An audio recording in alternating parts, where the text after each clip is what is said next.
محترم سامعین، السلام علیکم ورحمۃ اللہ وبرکاتہ۔ اب ہم آپ کو سناتے ہیں سیدنا ایوب علیہ السلام کا قصہ۔ ایوب علیہ السلام انبیاء کی جماعت میں سے ایک ہستی ہیں۔ اللہ تعالیٰ نے صبر کے معاملے میں بطور خاص ان کا تذکرہ فرمایا ہے، لوگوں کے لیے ایک مثال اور نمونہ ٹھہرایا ہے۔ آپ کا نسب نامہ یوں ہے: ایوب بن موس بن رازح بن عیس بن اسحاق بن ابراہیم علیہ السلام۔ یہ سیدنا اسحاق علیہ السلام کی نسل میں سے ہیں۔ ابراہیم علیہ السلام کے دو صاحبزادے تھے، اسماعیل علیہ السلام اور اسحاق علیہ السلام۔ ان کے بعد سب کے سب انبیاء کرام اسحاق علیہ السلام کی نسل سے تھے، سوائے نبی کریم صلی اللہ علیہ وسلم کے۔ آپ اکیلے سیدنا اسماعیل علیہ السلام کی نسل سے ہیں۔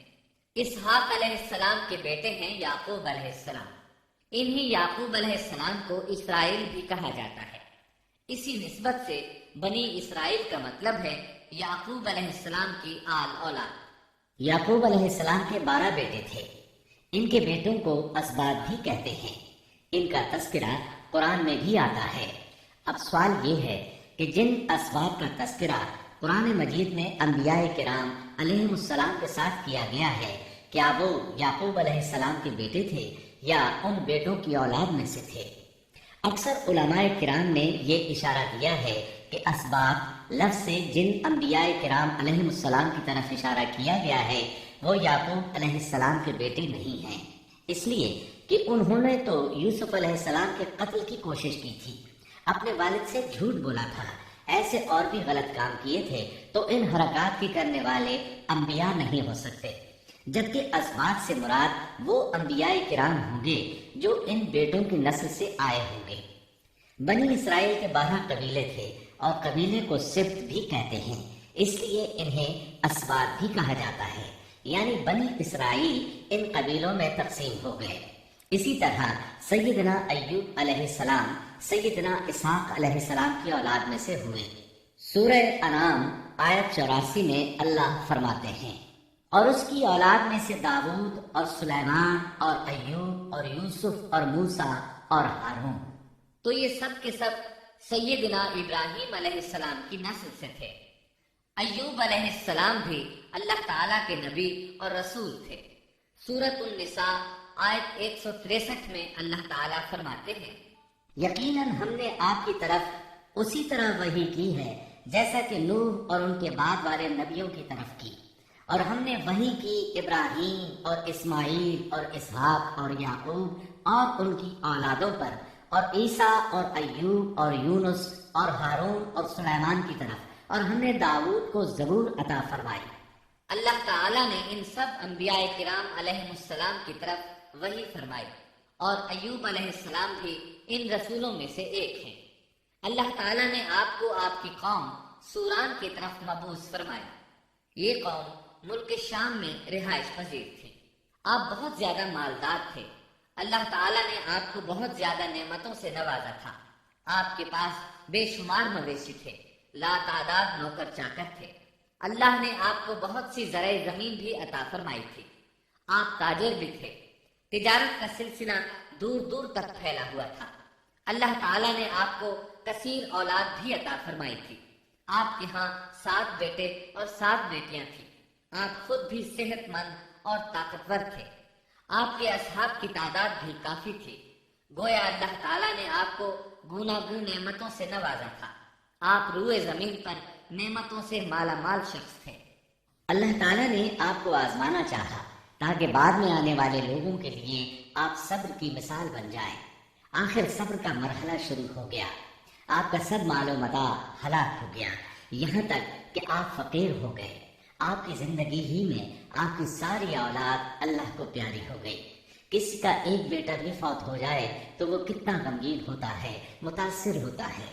سیدنا یعقوب علیہ السلام پر غم کس طرح طاری ہوا، یہاں تک کہ آپ کی آنکھوں کی بینائی تک جاتی رہی۔ مارے غم کے وہ گھل گئے تھے، جبکہ ان کا کوئی بیٹا فوت نہیں ہوا تھا، اور ادھر 7 بیٹے اور 7 بیٹیاں فوت ہو گئے۔ یہی نہیں، تمام مال مویشی ہلاک ہو گئے۔ معاملہ اس پر بھی ختم نہیں ہوا، آپ شدید مرض میں مبتلا ہو گئے۔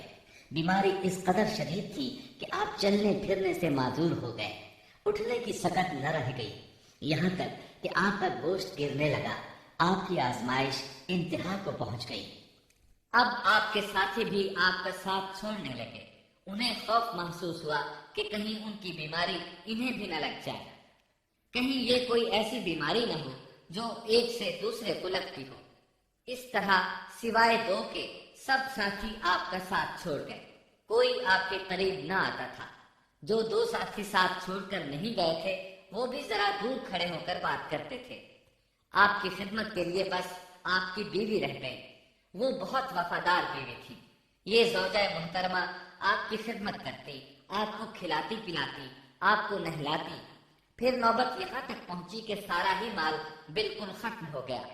اب بیوی صاحبہ نے اجرت پر لوگوں کے گھروں میں کام کرنا شروع کیا تاکہ کچھ کما کر لائیں اور خاوند پر خرچ کر سکے۔ یہ تھے اللہ کے نبی ایوب علیہ السلام۔ اتنی بڑی آزمائش میں پورے اترے۔ آزمائش بھی 1-2 ماہ نہیں، پورے 12 برس جاری رہی، اور ایک قوم کے مطابق 18 برس جاری رہی۔ آپ اس دوران مجسمہ صبر بنے رہے۔ آپ نے کبھی کسی سے شکوہ تک نہ کیا، یہاں تک کہ کبھی زوجہ محترمہ سے بھی شکوہ نہ کیا۔ سال ہا سال اسی حالت پر گزر گئے۔ ایک بار آپ کی بیوی نے عرض کرنے کی ذرا ہمت کی اور کہا، آپ اللہ کے رسول ہیں، اگر اللہ کے حضور دعا کرے تو وہ آپ کی بیماری کو ختم فرما دیں گے، آپ کی حالت کو بدل دیں گے۔ بیوی صاحبہ کے یہ کہنے کے باوجود آپ نے بیماری کے ختم ہونے کی دعا نہ کی، نہ یہ کہا یا اللہ مجھے رزق کی فراوانی عطا فرما، بس رضائے الہی پر راضی رہے، تقدیر الہی پر خوش رہے۔ آپ نے بیوی سے فرمایا، ذرا بتاؤ تو ہم کتنا عرصہ خوشحالی اور فراوانی میں رہے ہیں، کتنا عرصہ ہم ناز و نعمت میں رہے ہیں؟ انہوں نے جواب دیا، 80 سال۔ یہ سن کر آپ نے فرمایا، مجھے اللہ تعالیٰ سے دعا کرتے حیا آتی ہے، جتنا عرصہ خوشحالی میں رہا اتنا عرصہ بیماری اور تنگ دستی میں نہیں گزرا، اس لیے میں ابھی یہ دعا نہیں کروں گا کہ وہ مجھے شفا عطا کر دے یا میری اس حالت کو بدل دے، وافر رزق عطا کرے، جب تک مجھ پر 80 سال نہ گزر جائیں۔ جس طرح میں 80 سال ناز و نعمت کی بہاریں دیکھتا رہا، اسی طرح 80 سال تک میں اسی حالت پر صبر کا دامن تھامے رہوں گا، تندرستی کا سوال نہیں کروں گا۔ آپ کے اس جواب پر بیوی صاحبہ مایوس ہو گئی، اس لیے کہ انہیں تو بیماری کے ختم ہونے کی اور اچھے دنوں کے دوبارہ آنے کی امید تھی۔ آپ کی بات سن کر وہ بولی، تب یہ آزمائش کی گھڑی کب ختم ہوگی؟ چونکہ اس بات سے اللہ تعالیٰ کی ناشکری ہوتی تھی، اس لیے ایوب علیہ السلام ناراض ہو گئے۔ انہوں نے اللہ کے نام کی قسم کھائی کہ اگر اللہ تعالیٰ نے مجھے شفا عطا فرمائی تو میں انہیں 100 کوڑے ماروں گا۔ دوسری طرف نوبت یہاں تک پہنچی کہ لوگوں نے آپ کی بیوی صاحبہ کو کام دینے سے انکار کرنا شروع کر دیا۔ ان کا خیال تھا کہیں ان کے شوہر کی بیماری انہیں بھی نہ لگ جائے۔ وہ سمجھتے تھے کہ ایوب علیہ السلام کی بیماری چھوت کی ہے، لہٰذا یہ بیماری ان کی بیوی کے واسطے سے انہیں بھی لگ سکتی ہے۔ جب معاملہ یہاں تک پہنچ گیا تب آپ نے ایک چھوٹی سی بات کہی، اس میں بھی کوئی واضح دعا نہیں تھی، جبکہ اس وقت سے بڑھ کر دعا کے لیے کون سا وقت ہو سکتا تھا؟ آپ کی اس بات کو اللہ تعالیٰ نے قرآن مجید میں بیان فرمایا ہے۔ سورہ انبیاء آیت 83 میں ہے، اور ایوب کی اس حالت کو یاد کرو جبکہ اس نے اپنے پروردگار کو پکارا کہ مجھے یہ بیماری لگ گئی ہے اور تو رحم کرنے والوں سے زیادہ رحم کرنے والا ہے، مجھے آزمائش نے آ لیا ہے اور تو ارحم الراحمین ہے۔ مطلب یہ کہ آپ نے واضح الفاظ میں دعا نہیں فرمائی، یہ نہیں فرمایا الہی مجھے تندرستی عطا فرما، الہی مجھے رزق عطا فرما اور میری حالت ایسی ایسی ہو گئی ہے، تو رحیم و کریم ہے، بلکہ یوں کہا وَأَنْتَ أَرْحَمُ الرَّاحِمِينَ، عرض کیا میری نسبت میری حالت کو تو ہی بہتر جاننے والا ہے۔ اللہ تعالیٰ نے دوسری آیت میں آپ کی حالت کو اس طرح بیان کیا ہے۔ سورہ صاد آیت 41 میں اللہ تعالیٰ فرماتے ہیں، اور ہمارے بندے ایوب کا بھی ذکر کر جبکہ اس نے اپنے رب کو پکارا کہ مجھے شیطان نے رنج اور دکھ پہنچایا ہے۔ گویا آپ نے اس بیماری اور مصیبت کو اللہ تعالیٰ کی طرف منسوب نہیں فرمایا، بلکہ اللہ تعالیٰ کو اس سے مبرہ و پاک ٹھہرایا اور اسے شیطان کی طرف منسوب کیا۔ یوں نہیں کہا اللہ تو نے مجھے مصیبت میں ڈال دیا، بلکہ اس کو غیر اللہ یعنی شیطان کی جانب منسوب کیا۔ حدیث میں بھی اسی طرح آتا ہے، والشر ليس إليك، برائی تیری طرف سے نہیں ہے۔ اللہ تعالیٰ نے آپ کی التجا کو اسی لمحے شرف قبولیت سے نوازا۔ کتنے ہی موقع ایسے آئے تھے کہ اس سے قبل بھی آپ دعا کر سکتے تھے اور وہ قبول ہو جاتی، لیکن آپ نے صبر کا دامن تھامے رکھا۔ اسی لیے مدتوں سے ضرب المثل چلی آ رہی ہے، صبر ایوب۔ جب آپ نے اپنے پروردگار سے اس انداز میں دعا مانگی تو اللہ تعالیٰ نے ان سے آزمائش ختم کر دی۔ اللہ تعالیٰ سورہ صاد آیت 42 میں فرماتے ہیں، اپنا پاؤں مارو، یہ نہانے اور پینے کے لیے ٹھنڈا پانی ہے۔ جب انہوں نے پاؤں زمین پر مارا تو پانی کا چشمہ جاری ہو گیا۔ علماء کرام کہتے ہیں جب انہوں نے اس پانی سے غسل کیا تو جسم کے بیرونی حصے سے بیماری ختم ہو گئی، اور جو ہی پانی پیا جسم کے اندرونی حصے کی بیماری ختم ہو گئی، اور یہ اللہ عز و جل کا عظیم احسان ہے۔ پھر سے بالکل تندرست بن گئے، ان کی صحت و توانائی لوٹ آئی، ایسے صحت مند ہو گئے جیسے پہلے کبھی ہوا کرتے تھے۔ ان کی زوجہ محترمہ باہر سے گھر آئیں تو بالکل نہ پہچان سکی۔ ان سے پوچھنے لگی، کیا آپ نے اللہ کے نبی میرے خامن یعنی مرض میں مبتلا شخص کو دیکھا ہے؟ اللہ کی قسم، جب میرے خامن صحت مند تھے تو بالکل آپ جیسے تھے، میں نے آپ سے بڑھ کر ان سے ملتا جلتا آدمی آج تک نہیں دیکھا۔ اس پر ایوب علیہ السلام بولے، کیا تم نے مجھے پہچانا نہیں؟ انہوں نے حیران ہو کر پوچھا، آپ کون ہیں؟ تب وہ بولے، میں ایوب ہوں۔ وہ بولی، سبحان اللہ، اس کا مطلب ہے بیماری ختم ہو گئی، اللہ تعالیٰ کا احسان ہو گیا۔ اس کے بعد اللہ تعالیٰ نے انہیں اہل و عیال کی نعمتیں بھی لوٹا دی، ان کے مویشی بھی انہیں واپس مل گئے۔ سیدنا ابن عباس رضی اللہ عنہما فرماتے ہیں، اللہ تعالیٰ نے صرف انہیں ہی اپنے فضل و کرم سے نہیں نوازا بلکہ ان کے ساتھ ان کی اہلیہ کو بھی اپنے خاص فضل و کرم سے نوازا، اس لیے کہ انہوں نے بھی اس عظیم آزمائش میں صبر کیا تھا، عظیم صبر کا مظاہرہ کیا تھا۔ اللہ تعالیٰ نے ان کی جوانی کو بھی لوٹا دیا۔ ان سے سیدنا ایوب علیہ السلام کے ہاں 26 بیٹے بیٹیاں پیدا ہوئے۔ یہ روایت بھی ملتی ہے کہ 26 بیٹے ہی بیٹے تھے، بیٹیاں اس کے علاوہ تھی۔ اللہ تعالیٰ سورہ انبیاء آیت 84 میں فرماتے ہیں، ہم نے اس کو اہل و عیال عطا فرمائے، بلکہ ان کے ساتھ ویسے ہی اور اپنی خاص مہربانی سے، تاکہ سچے بندوں کے لیے سبب نصیحت ہو۔ مطلب یہ کہ ان کی جوانی واپس کر دی، مال و دولت لوٹا دیا، اور یہ چیزیں انہیں فوراً واپس کر دی تھیں۔ جسمانی صحت بھی واپس فرمائی اور دنیاوی دولت بھی واپس کر دی۔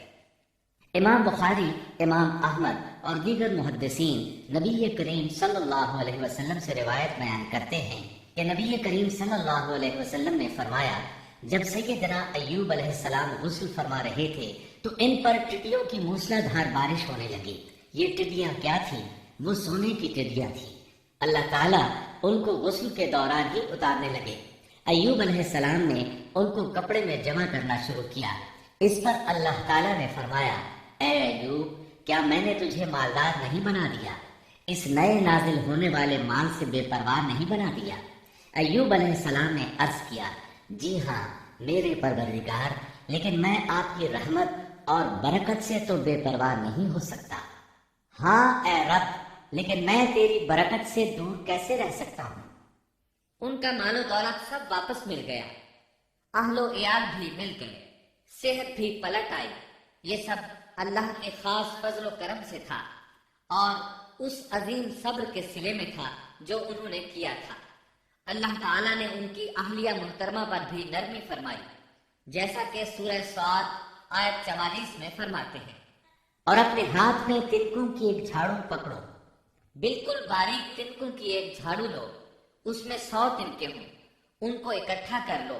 اس کے بعد فرمایا، جھاڑو سے اسے مار اور قسم کے خلاف نہ کر۔ مطلب یہ کہ ایوب علیہ السلام نے اپنی بیوی کو 100 کوڑے مارنے کی قسم کھائی تھی۔ اللہ نے یہ تدبیر سمجھائی کہ 100 قسطوں کا جھاڑو لے کر ایک بار انہیں مارو اور قسم پوری کرو، قسم کی خلاف ورزی نہ کرو۔